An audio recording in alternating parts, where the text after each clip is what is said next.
Hello, everyone. I'm so happy that you're able to join us. My name is Cristi Machalaru. I'm the music director and conductor of the Cabrillo Festival, and I'm joined today for our very first Composers in Conversation with Jennifer Higdon, that I know you all know very well, Juan Gro, who has been to Cabrillo Hello, many times everyone. as well. I'm so happy And that you're able to we have join us. also Ivan, My name is Cristi Ivan Enrique Machalaru. Rodriguez. Sorry, I have this. Okay, I think everything is fine now. And I'm so happy to be able to have this conversation with you. And I'm going to start with one small little story that I don't think anybody knows other than Jennifer and myself. And that is, I have to confess actually about this because it was a secret at the time. But when I was appointed music director of the Cabrillo Festival, way before the announcement was made, I happened to run into you backstage at the Mann Center in Philadelphia. I don't know if you remember. I do remember it exactly. I remember where we were standing. Exactly, way up there on the hill, and I was so excited, and I couldn't contain myself, and I said, Jennifer, please don't tell anyone, but I'm gonna be the new music director of the Cabrillo Festival, and I just remember, like I remember the beautiful sunset, the orchestra was playing, and we were chatting about it was like a movie or something. Exactly. Yeah, I don't. I was there with my kids actually, just watching the concert.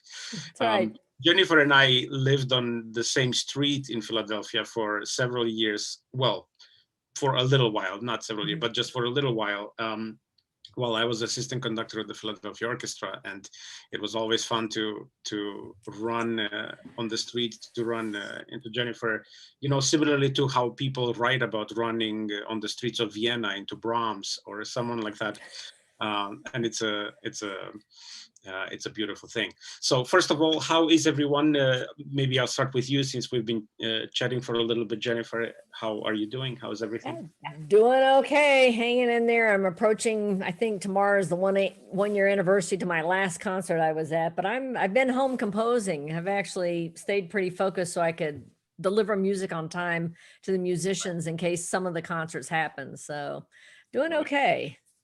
So I'm just curious because I mean, obviously many performances got canceled this past year, but what about the process of writing music? Was this something that was affected by the cancellation of concerts?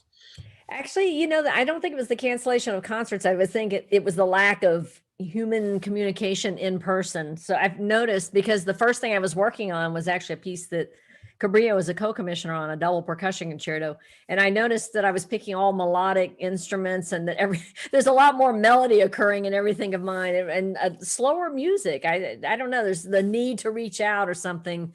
It's definitely, in the beginning, I thought it was really hard focusing to write too, but I made myself sit down every day to kind of build up endurance so I could write for longer periods of time. But there's something nice about having a routine that's familiar in the healthiest of times, and to still be able to cling to that when things are kind of off the rails. It kind of keeps your sanity intact.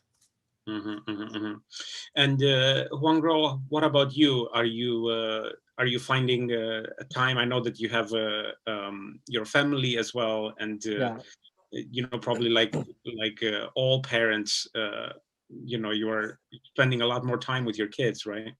As well. That's one of the benefit or good things happening to us have young children. We feel closer to our loved ones, and I think that's for everybody. And has been a year, more than a year now, since our country closed down or canceled everything. With the pandemic goes, I think at first it does hit me quite hard. Taking the kids out of the school and prepare, like my wife and I will store water, store this. I tell her, it's not earthquake. we could have water. But I think several weeks or 1 month, I could not write anything. It wasn't just motivated to continue anything not related to the pandemic. And it was very strange feeling. And what really helped me to get out of this dark hole is, and then I start writing just a piece on my own, almost like my musical diary, called A Dust in Time. and every day I write it, so it suddenly become a 1 hour long piece. The beauty of that is not a commission from anybody, so it doesn't have exclusivity. In that case, it helps me. I listen to MIDI playback because no one could play that, but it helped me, relax myself. And then after it's done, I start sharing the piece with friends and with people in different part of the world. So that helped me to get back on my feet to continue writing other works. You feel just finally breathe out that difficult air, and now you could breathe in something new. Mm. Well, and this brings me to a question for you, Ivan, actually. But before I ask this question, I want to remind everyone that's watching that if you want to ask us a question, please go ahead and do that in the comments underneath the video. And then I'm looking at the questions as well. So I'm multitasking here, but I can answer all your questions in real time as well. But I have a question because I remember, I don't remember who told me this, but I've heard this quite often from composers, that there is no better inspiration than a deadline, sort of wishing by you, right? And so the question is, do you find that when you have complete freedom and no deadline approaching, that you have more inspiration to write a piece, or the pressure of having to deliver something in time and with a certain, the expectation of that actually pushes you into a place that it forces you to focus? Well, that's a very interesting question for me specifically, because I have this mantra whenever I have a commission, and that is that I want to have the piece done at least 2 months in advance. So I put myself an extra pressure of a deadline that I'm already used to, whether it has a deadline or not. So not having a deadline it didn't make much of a difference, and nor even being in my apartment 24/7, because I think that and I should mention, I think that the pressure to write this past particular year, 2020,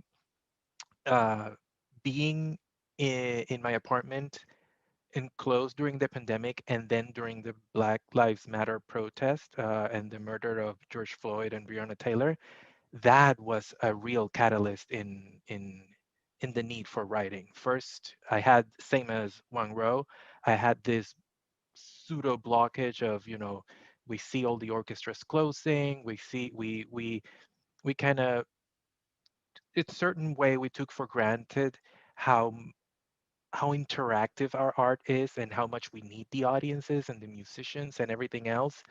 And all of a sudden we don't have any of that, and that kind of puts you down a little bit. But then you see that arts has this sort of, it kind of affects the listener before the listener can put any filter.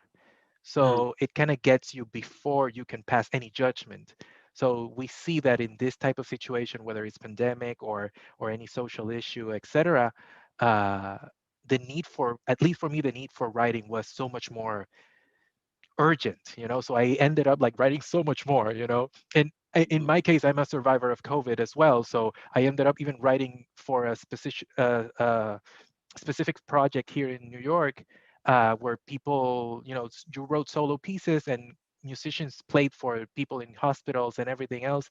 And even one case, 12 people died while one of my colleagues was performing, and the nurses they point out that they were suffering a lot connected to the respirators, ventilators, and everything.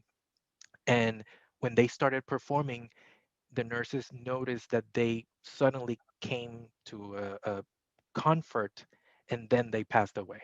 So, we kind of see the importance of what we do in different layers in this particular time.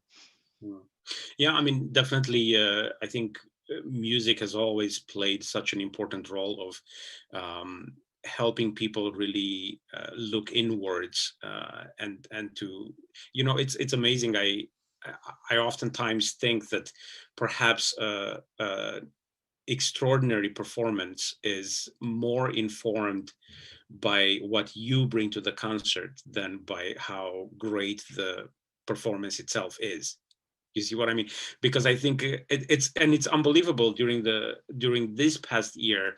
One thing that I noticed is that all of a sudden, at least at the very beginning, people didn't really care so much what the level of the performance was. They wanted art and they wanted music so much that, you know, they were willing to just take whatever, you know, which is what I'm saying. It's, you know, what we bring to the performance will inform the experience on a degree that it's far beyond just the incredible workmanship, I mean, artistry that is on stage.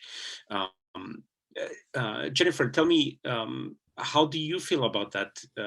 You know, because I mean, I've performed your music, and we spent quite a bit of time together, and I think I know the answer, but I'm curious.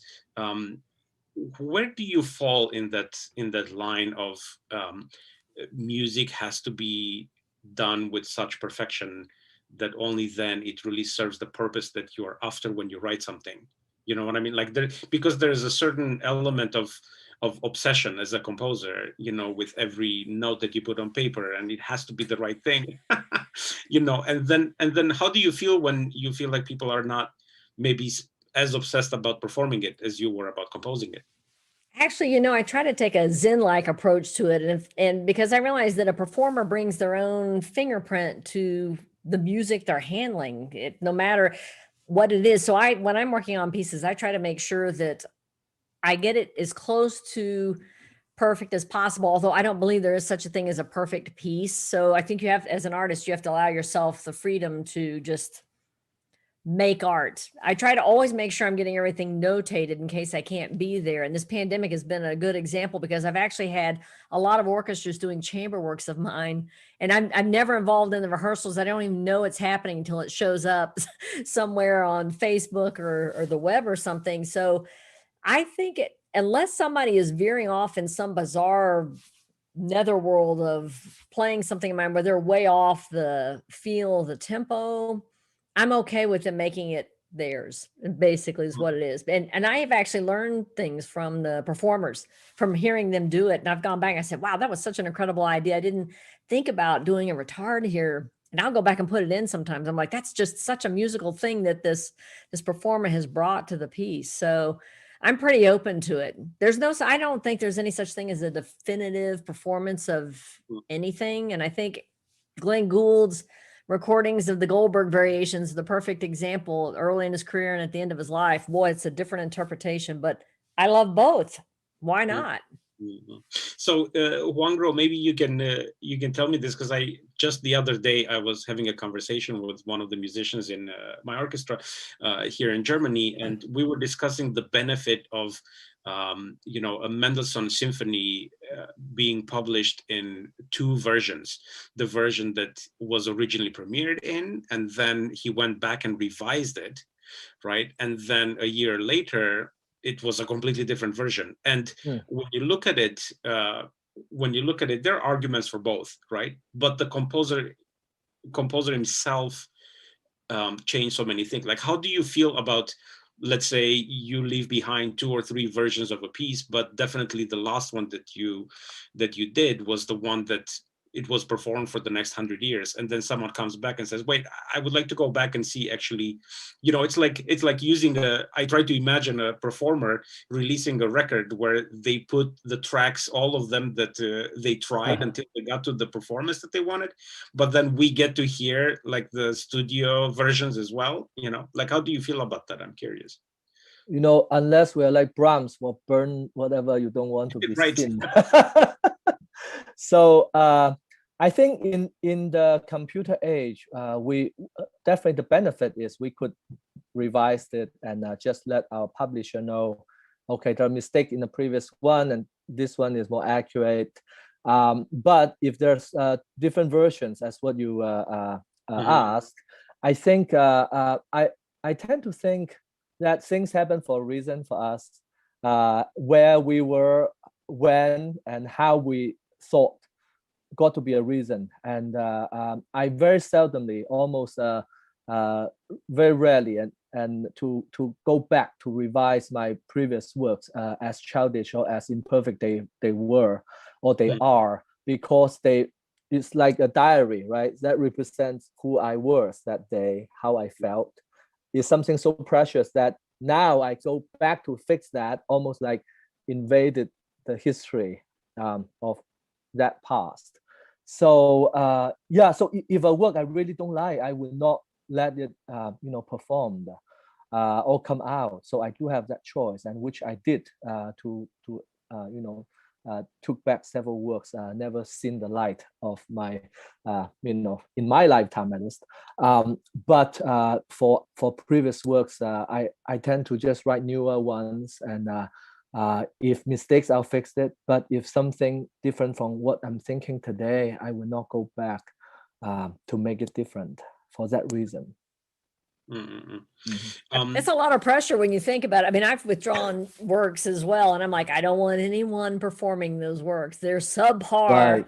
And some of them are big works actually, but you kind of grow and you like, and also we experiment, we push the boundaries, you put something out in the world, you're not 100% sure everything's going to work. And sometimes it doesn't work. And I think it's the artist, it's probably their purview to say, I don't want that out in the world. That's a bad representation, or it doesn't treat the trombones well or something, Right. Yeah. So, but do you think it's possible, because I had this experience actually just a couple of years ago with a piece that I really thought was fabulous, but the composer didn't want this piece performed anymore. And I begged them to let me do it, just because I really thought, I really believed in this piece. So they finally gave me permission to perform it. And then after I performed it, they said, like, you changed my mind about this. Like, maybe there is something, so maybe there is an argument from the performer's side, where you have to, just let it be to a certain degree. I think that's true. That actually totally makes sense, because sometimes it's just, you don't have the right interpreter for a piece. It's almost like a suit of clothes that's been made, and maybe it doesn't fit the original person it was designed for, but the next person comes along and you're like, wow, there are facets of that piece I never knew were there, but a really excellent musician will bring that out.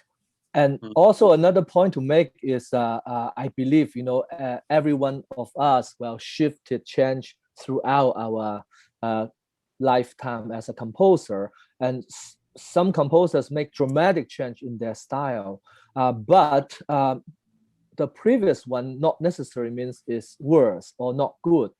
It took me some time to really learn that lesson when I was, much younger age. At that time, it's more about, everything is as complex or as avant-garde, as difficult as possible. But later on, when I aged, I do feel that the beauty in taking time and beauty at making things the least but show the most. So in that way, I don't go back to fix those pieces, even might not the same as who I am today. However, when I listen back as more distant space and time, I actually do feel I enjoy those pieces more, because I could see it better from this perspective. I wanted to mention to what Jennifer mentioned. I think that there is also something. I believe exactly like you do, Wang, that it's kind of like a document and you want to leave it alone. But I've also had the experience that, I'm a composer. I've played violin and piano, but I mostly play the pencil. So when you go to the performer, maybe there's a passage where there is one note that it's uncomfortable and that broke down the whole passage and it didn't work and you didn't really like it. And that technical aspect of they being the masters of their instrument kind of change everything, and then all of a sudden it works. So I've also had that experience when I'm in between that I don't want that in the catalog, or I do want it, or it doesn't represent me, but then all of a sudden it does. So I think there's something to be said about both things. Well, Ivan, you and I met in New Jersey, right, at Princeton, when it feels like an eternity ago, but it was only a couple of years ago, really. And I was very fortunate to perform one of your works, A Metaphor for Power, right? Yes. And this was a piece, and in it you quoted America the Beautiful, right? Yes. And you quoted yeah, so things that people definitely recognized, but in a very Charles Ivesian way, as I described to you at the time as well. So I'm going to ask you this question that someone is asking us, because I think maybe you would want to take a look at it. So we have a question that says, creating music reflects, I think, the demands of the time. Is your music more reflective of our current dissonance? I think, you know, I think as musicians, we often, when we study music history and composers, we see these gigantic geniuses on top of a pedestal, and we forget that they are humans as us, as we are as well. And uh, as composers, and musicians, we are also citizens. We also participate in society. So all of those things influence us whenever we create art, because art, it's whatever you do, we don't exist in a vacuum, so we reflect whatever we live in. And I think, quoting the piece that we worked on in New Jersey, A Metaphor for Power, I think that's a good example for reflecting that same dissonance. I quote America the Beautiful, I quote My Country 'Tis of Thee, and the national anthem, and all of them in a quite particular environment that could be associated with the word dissonance. So, uh, and it does, and I do so because I'm from Puerto Rico. I am a Latino. I am definitely not white, and I've experienced some, you know things in my life in the United States that kind of reflected that same dissonance. Mm. And sometimes words, perhaps I'm not my best with words, but I can do a better attempt with music. So I think that was definitely a tool to really say something that reflected our current dissonance, and also my personal one, that I know it also resonates with people like me. Mm, fascinating.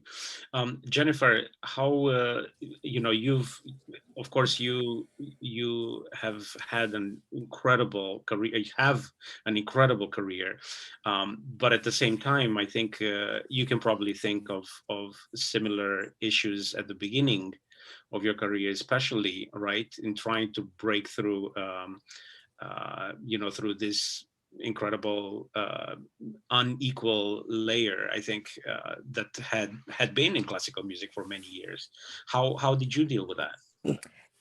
For me, it always comes down, and I think it's probably this way for my colleagues, just comes down to trying to do the best work that you can, because you can make a compelling argument with words, except we're all specialists in notes on a page.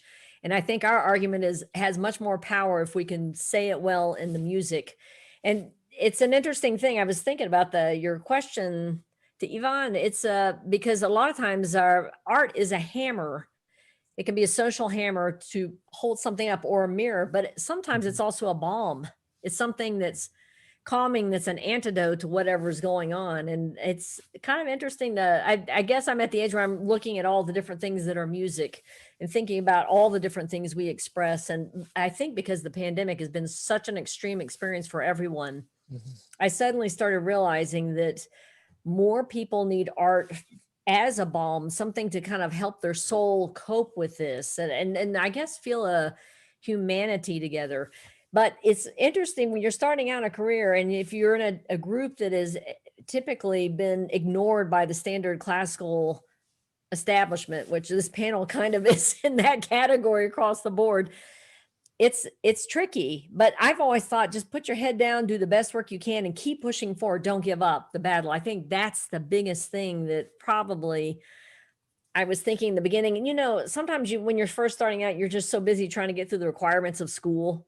Like Yvonne's like in the doctoral process. That's so traumatic by itself. You don't stop to think about how you relate to the rest of the world as an artist. You're thinking about jumping through the hoops you need to jump through, which maybe trains you, I don't know, for the real world. But pushing forward and doing the best work you can, I think, is probably the best thing you can do to advocate on behalf of your own art as well as the art of your colleagues.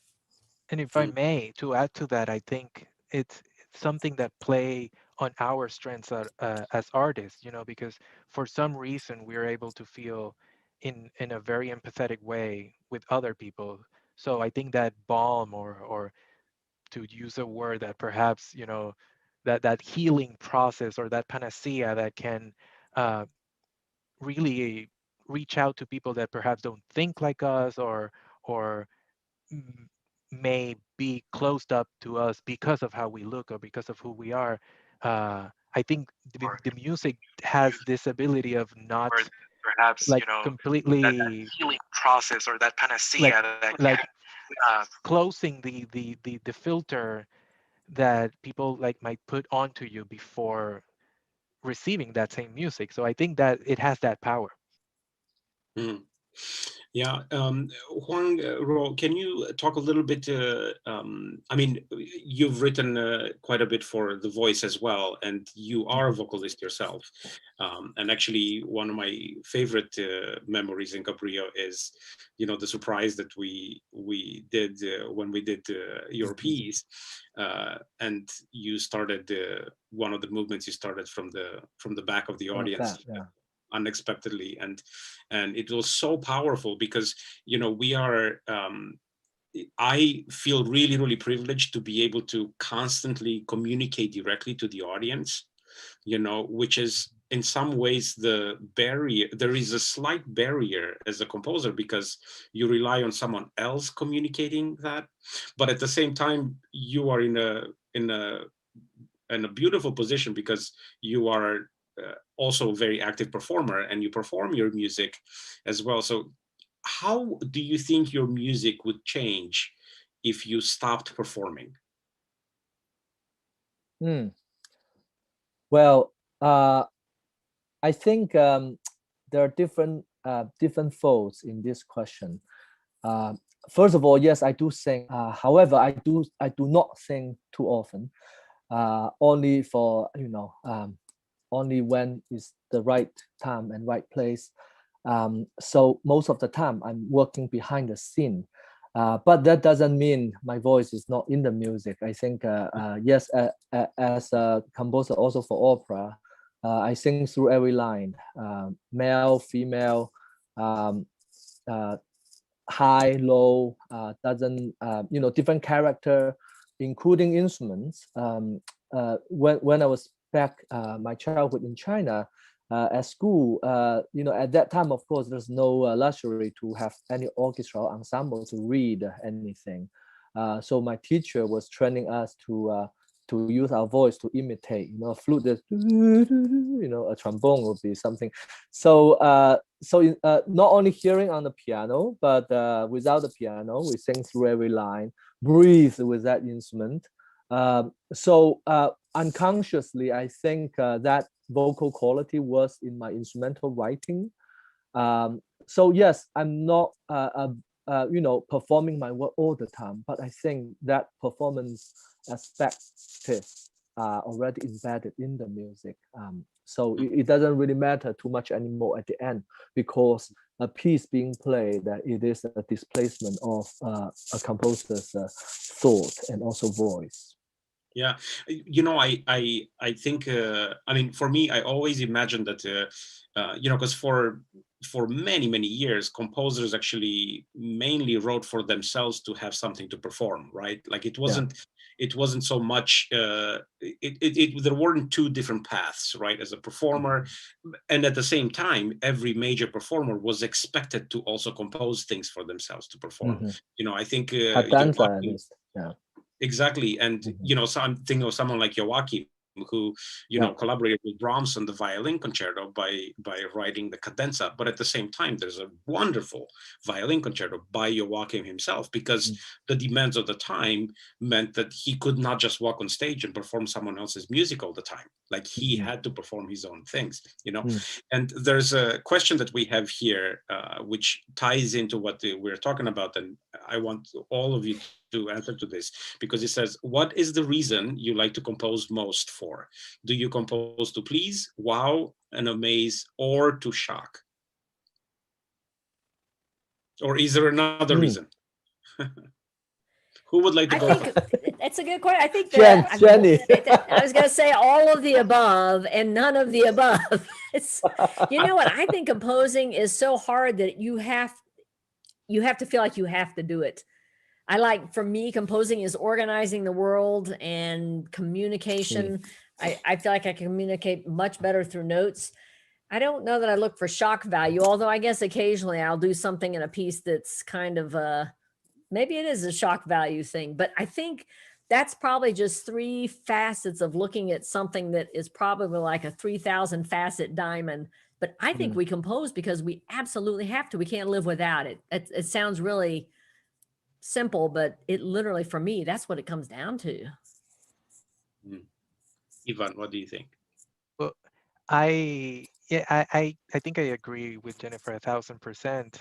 And regarding to what we write for, regarding, for example, instrumentation or whatever, I don't think it really matters, right? We write for it because it feels inevitable, whether it's asked for, you know, for us to write for that ensemble or instrument or whatever, or because we have that desire or need. I would prefer to say need, you know, that you have that need to just write whatever you need to write. And going to the, you know, please, wow, amaze, I don't, it depends how you look at it, because going back to the piece that Christy premiered in New Jersey, I received, I think, those 3 reactions and more from the audience. When they came to me, there were people that said, oh my God, it was such a shock. It told so much. And people that felt completely pleased because I was saying something that they haven't heard before in that type of ecosystem with, you know, this Eurocentric classical music. And there were obviously people amazed because, oh my God, the ending of the piece can be a little bit abrasive, if you will. But people felt, you know, wow by it, you know. And I think that's a perfect analogy, the facets of a diamond. And it you're basically organizing everything. And, you know, our brains are kind of like a mishmash of a mess of crazy, and we're trying to organize all of that into you know, a small amount of instruments or a bunch. So it's kind of like a lot and nothing at the same time. Huang, what about you? I think it's a very well asked question, more as from a listener's perspective. As a creator's perspective, I think down to the fundamental reason, I think we all love doing what we do. My father, who is also a composer, he used to tell me once when I was a young kid, he said, you know, being an artist is like you are having a delicious meal in front of you. If you're not hungry, it's better not to face it. There are many people outside want to eat it, but they might not able to. So we are called upon, we are given this ability to create with our own hands, with our own mind. Now, I often thought that no matter what we are writing or what I'm writing, I'm trying to give different things a voice through my my heart or through my ability. Writing symphonic work or instrumental work, we are giving an object, a title, a form, a motive, whatever it is, a voice, a character. When I'm writing for opera, I'm serving the character in that opera. I'm giving each person a table, a tree, giving them the voice that they should be heard. Now, as audience, should never be, they will only hear one thing and one thing only. I think the beauty with music, the abstractness of music is, they could get so many different things out of that. A passage could be shocking for one and could be sweet for another person. So I think Jen is absolutely right. It's all of above and also none of the above. I think that is the beauty of what we are doing. I do get this question a lot, actually. And I just, at the beginning, I used to think, oh, this is maybe not, it's a simple question. But people insist in asking this question every single time. What's your style? No, I'm kidding. No, they ask me this question, what is what is a performer's or the composer's favorite composition or favorite composer? And I used to think, I know exactly, I see the reaction on your face, because it's such a hard thing to answer. But at the same time, I secretly do have, like a handful of pieces, depending on my mood, of course, that change over time. But in this moment in time, do you find yourself in the past month having listened to a specific piece more than once? I'm curious. Oh, I was writing a mandolin concerto, so I was only listening to mandolin music, but it was literally trying to figure out how to orchestrate a mandolin concerto. So that's my only answer. That's problem solving, I guess. Composers probably don't listen to music in the same way other people do, because at the end of the day, after you've been wrestling with music, sometimes silence is like golden. And sometimes I'll listen to something completely different than classical to get my brain to release the struggle that's been going on all day in my head, because otherwise the struggle stays with me when I'm trying to sleep. So I have to find a way to release that. But it's a good question. I'm tempted, Christy, to ask you, what are the pieces? What is it that you go to and listen to? I've never heard a conductor answer that question. That's an interesting question. It's crazy. I have a piece, actually, and I will reveal the greatest secret, because I've never answered this question, right? I have a piece that there's something that it does to me, and it creates so much happiness in my heart when I listen to this piece. And you might be surprised. It's the Concerto for 4 horns and orchestra by Schumann. Wow. I don't know why, maybe it's probably associated with, as a child, I shared a room with my brother, who was a horn player. and I've listened, I'm not trying to diminish the genius of Schumann, but I listened to this piece so many times while trying to fall asleep as a kid. So perhaps it brings me back to that.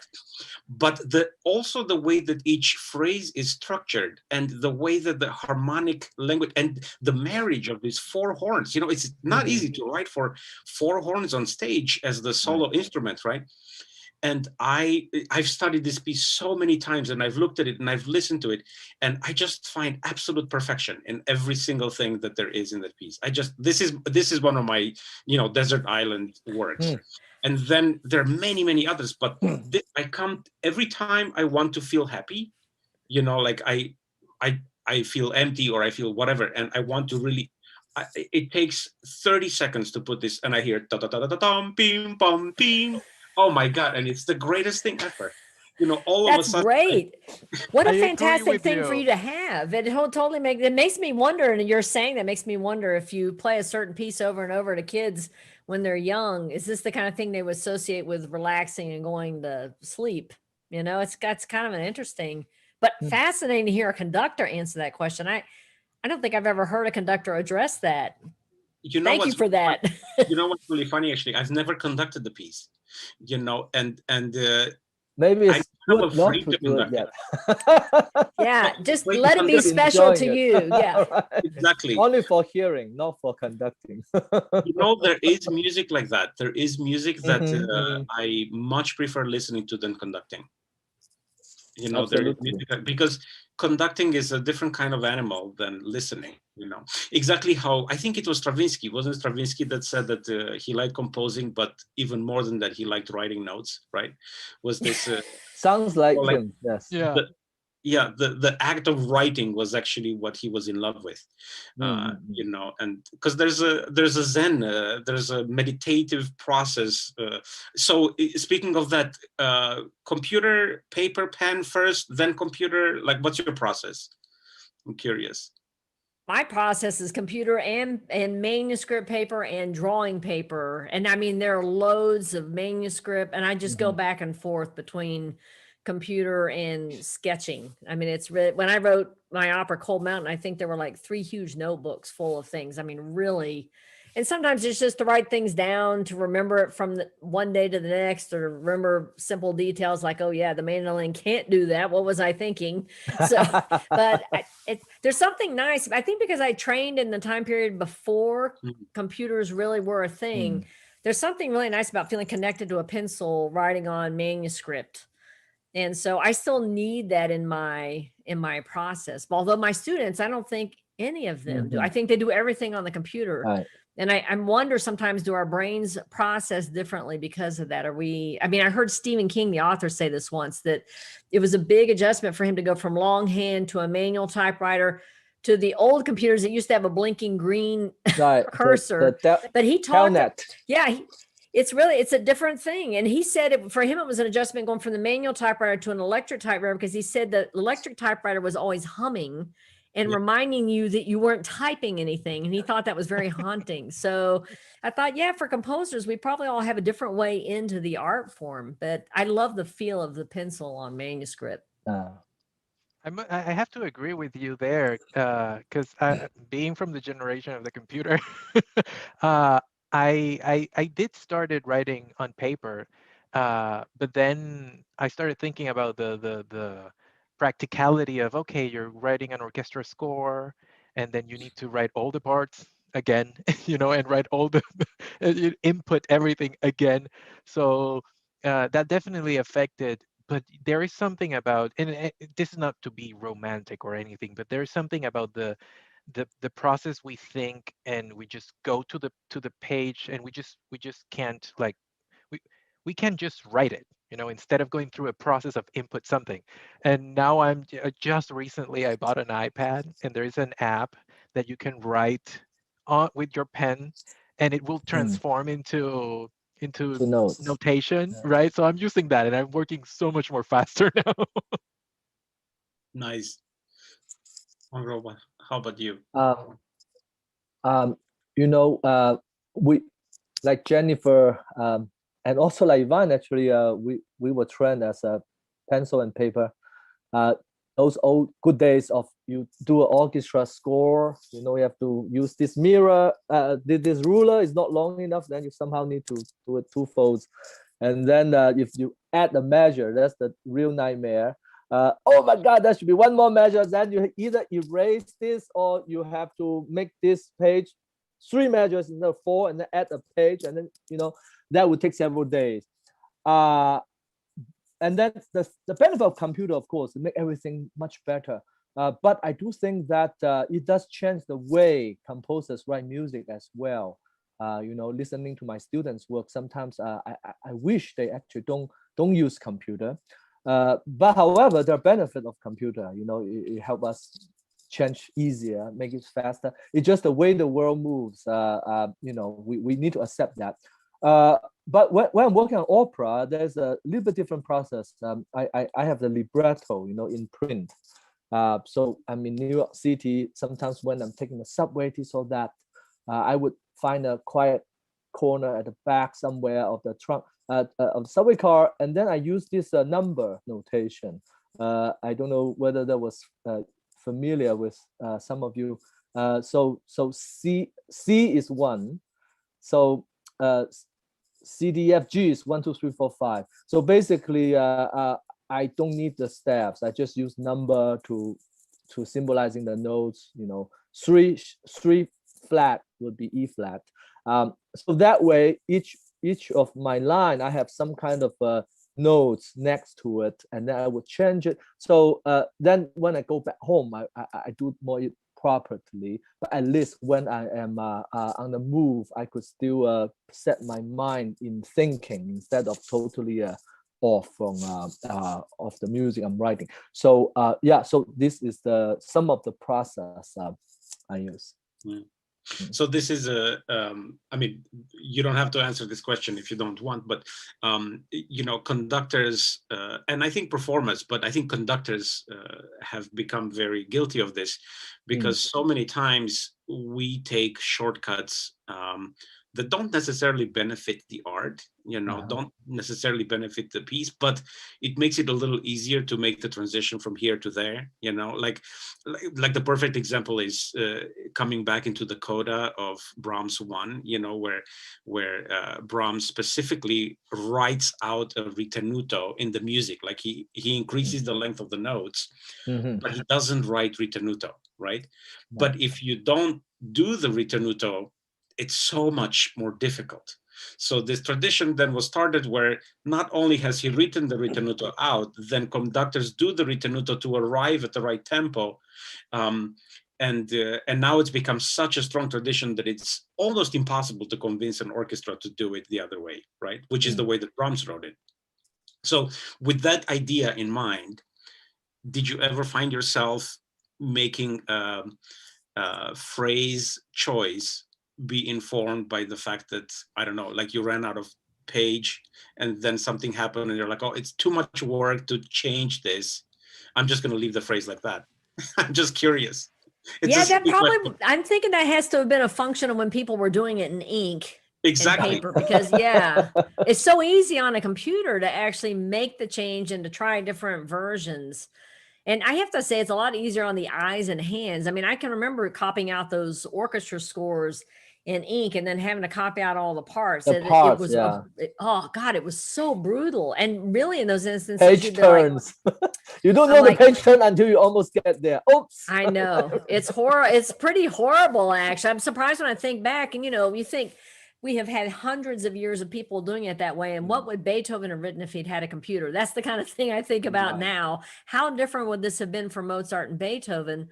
But, and part of the thing that makes me wonder this is I had conversations, I was on some concerts with Maya Angelou, and I've also had this conversation with Toni Morrison. They talked about the fact that they had to write in longhand. That was the speed their brain unfolded these beautiful poetic lines that they write in their novels. And so they said, if they did that with a computer, it wouldn't be the same thing. And it was an interesting conversation to have with someone who was creative about their process. And people I respected, and I loved their books and their writing and the way they handle language. So I found it very fascinating. They were like, oh no, it's got to be a legal pad. You know, everyone has a process, but they were very specific about longhand was the necessary way for them to get their art out. So I thought that was just kind of a fascinating thing. And it really made me stop and think, all right, what about our process? What changes? Because sometimes I'll force my process to alter with a piece just so I can see how my brain will react. Will it go down a different alley I've never gone down? And it's kind of because composing is like the most mysterious thing in the world. We do all this training and then we're like, how the heck did that piece come out? I have no idea. It's amazing. You know, that's I was surprised and really tickled actually by this reaction. But when we did John Corgliano's piano concerto in Cabrillo a couple of years ago, a piece that he had written 50 years before, right? And this was the very first orchestral piece that he wrote, was the piano concerto. And it's a very difficult piece. It's not easy. And we're rehearsing and we finished the first rehearsal, and I go to John, I said, so what do you think? And he looked at me and said, oh my God, I wish I could write like that again. You know, he might be telling you the truth. We often felt. I had so much more courage, that I had so much more courage in my quote unquote ignorance as a young composer, you know, because he said, I wrote things back then that I would never even dream of doing now because they're so impossible, but somehow they work, you know. So let's see, we have a question here. That says, can you describe a time when a musician or director conductor disagreed with you and what happened? Now, of course, present company excluded. I think people want a bad story. No. Was any name mentioned in that question? There were no names. certain music director. You know, that's You a know? rare thing to encounter. I have to admit, I had it happen one time, and it was Mm. kind of a surprising. The conductor was changing music right there in front of me, and I could see the orchestra looking out at me in the rehearsal hall, like, "Is that really what you want?" And he kept insisting, and they kept going. And for the only time in my life, I actually walked up on the stage while they were playing and stopped him and said, "You can't do that. It's wrong. It sounds bad." And the orchestra was like, yeah, yeah. They were actually cheering me on. But I felt bad about doing it, but I've only had to do it once, which I think is a pretty lucky thing, because sometimes there's a reason to do something, but I'm sure things go off the track and in all forms of premieres and rehearsals and such, but it can happen. I mean, sometimes it does happen.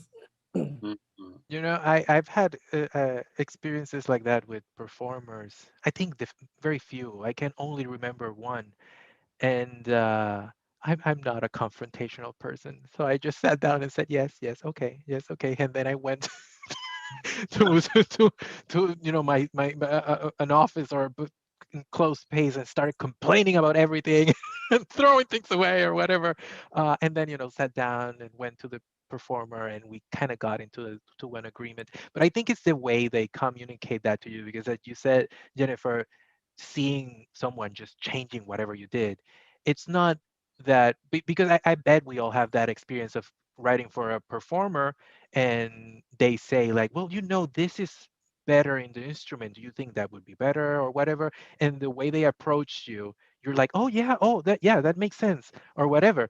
But when someone just comes to you and have this attitude and just like tells you or talks to you like you didn't know what you were doing, uh, and precisely that can sound a bit pretentious, but it's not because we know what we're doing, because at least for myself half of the time I don't know. But the fact that you're trying to be as honest as possible and connected to your art form as possible, and then all of a sudden someone taking that as that it has no value or something, it kind of one feels offended. So I would say that it's more how they approach you than the actual change that they may want to do. One role, what about you? In my experience, I often thought that the first thing I thought of is, okay, everyone here trying to help the piece. And the conductor, the performer, maybe it's more operatic thinking of teamwork. The conductor obviously is not out there to, destroy the piece. They want to help.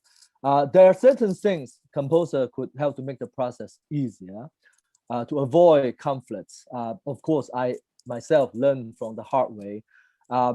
So quite often, if there is possibility to talk beforehand, I think that's always helpful, to spend some time to go over the music. One hard lesson I learned myself was because certain notation, I used to like to write a slow beat but with 30 seconds notes, complicated rhythm. A conductor, particularly the ones more associated with classical background training, classical music, they like to conduct a big long beat without subdivisions, and they either make it faster because obviously the hand is hard to hold that long, or it's not steady. Then of course the music suffers and we suffer. So the lesson I learned was, okay, I'm changing it to faster tempo, but the 30 seconds note becomes 16 notes. So that way the conductor will automatically subdivide by just conductor beat. It helped the clarity of that passage at least. So so I don't have a war, that kind of thing, with any conductor at all throughout.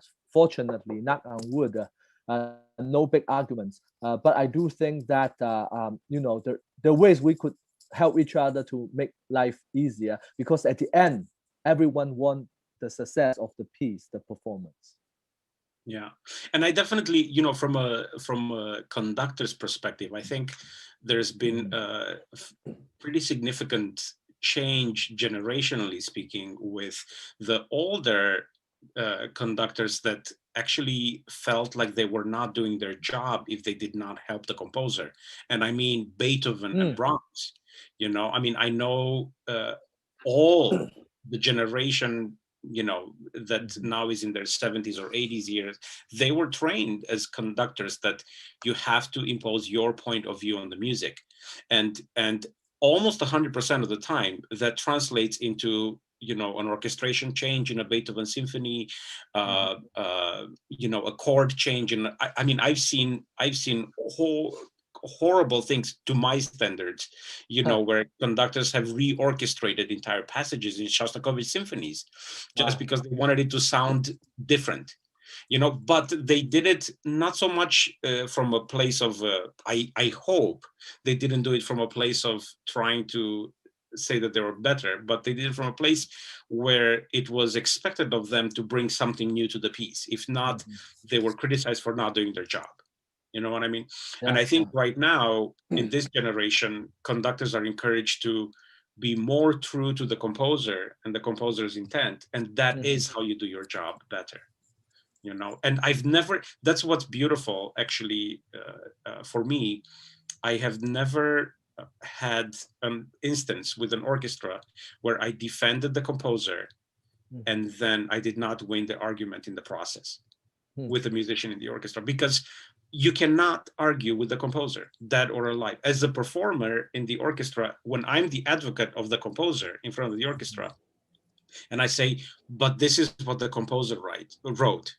And if they say, yeah, but maybe we need to, and I said, no, this is what the composer wrote. You have the freedom to write your own piece. In this piece, this is what the composer wrote. And then it usually stops any kind of argument. So I feel in some ways, as an advocate of composer, the conductor will always benefit from backing up the composer, rather than and that's why composers love you, Christy. Well, I don't know. Absolutely. Yeah, I don't know. But I think there's something to say about that as well, because as a composer, I feel that I'm an advocate for performers, including conductors as performers. And I feel that you put something on paper, and once it is on paper, it's done. And I yearn for performers and conductors to pour in their point of view on my music, because they feel something different that I felt, and me becoming the audience and becoming the listener, it's kind of a magical experience on its own. So I like, not necessarily like reorchestrating something, but like having that point of view, or that artistry, because performers, conductor, everyone, they just have a career and a preparation of artistry and craftsmanship, which makes them artists. As and if you are an artist, you have a point of view, you have something to offer, you want to say something with what you do. And I think that, in addition with what we write, I think it's invaluable. Well, yeah, but what I mean is, like, I see myself as that curator in the museum that is taking the Mona Lisa, and it's not in the right light. So then, I can't really see that part in the, okay, well, I'm just going to take the pencil and make it lighter, right? Versus, no, I need to put it in the right light. You see what I mean? And I think that is what my point of view is. Okay, I'm going to put the Mona Lisa in the right light, and then everyone can see it, rather than I'm going to change the Mona Lisa because I can't put it in the right light. I don't feel like it. So yeah, Juan Gro, you look like you want to. Yes, I opened my mouth. You are right. Yes.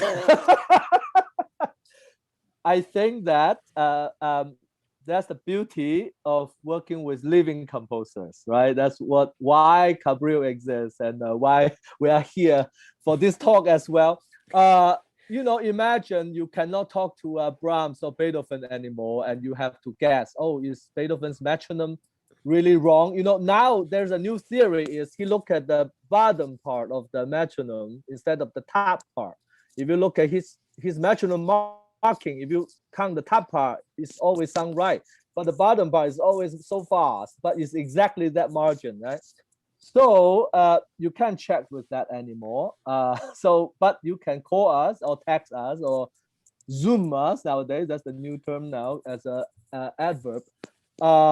and we will give you the best backing as composer, and you are backing us as the our music. So I think that's great, strong ally of why we do new music. Yeah. And in my experience regarding the metronome markings in Beethoven, Yeah. I have never talked to a living composer that said, "Oh no, if it's not 132 to the quarter note, this will not be right."